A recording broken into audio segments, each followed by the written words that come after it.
రోజు నైట్ 8 రాగానే అప్పుడు ఎప్పుడు పెట్టినా మోటార్లు పోసేది పోసే అడవి మీద చేస్తే గుడ్డు కాలిపోతుంది నీళ్ళకేం చేస్తాను సార్ వచ్చే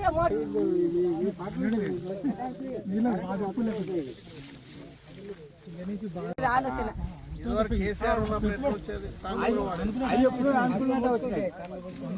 డిసెంబర్ 9 రాడు తోట కూడా ఎండిపోయింది మరి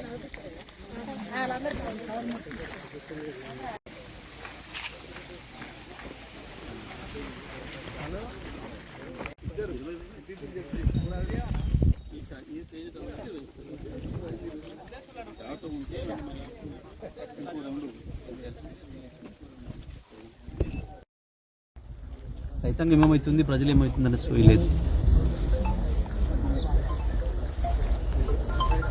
మొన్నటిదాకా కాళేశ్వరంకి ఏం సంబంధం లేదు, కాళేశ్వరం నీళ్లు కాదు వచ్చాయని మాట్లాడింది.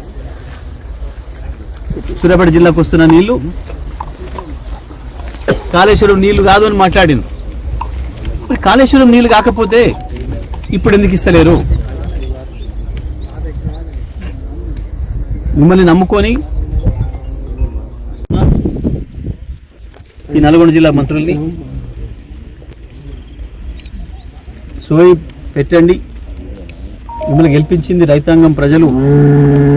కనీసం మీ రైతుల రుణం తీసుకునే అవకాశం వచ్చింది. దానిపై రాజకీయ ఆరోపణలు చేస్తలేం. ఇవాళ మీరందరూ కూడా చూసిరు, మీడియా మిత్రులందరూ కూడా ఎండిపోయిన పొలాలు ఆ రైతులు ఏం చెప్తున్నారో. మేమేం ముందో చివరితోనే మాట్లాడలేదు మీతో పాటు. మీకు ఏమాత్రం సోయి ఉన్నా ఈ జిల్లా పట్ల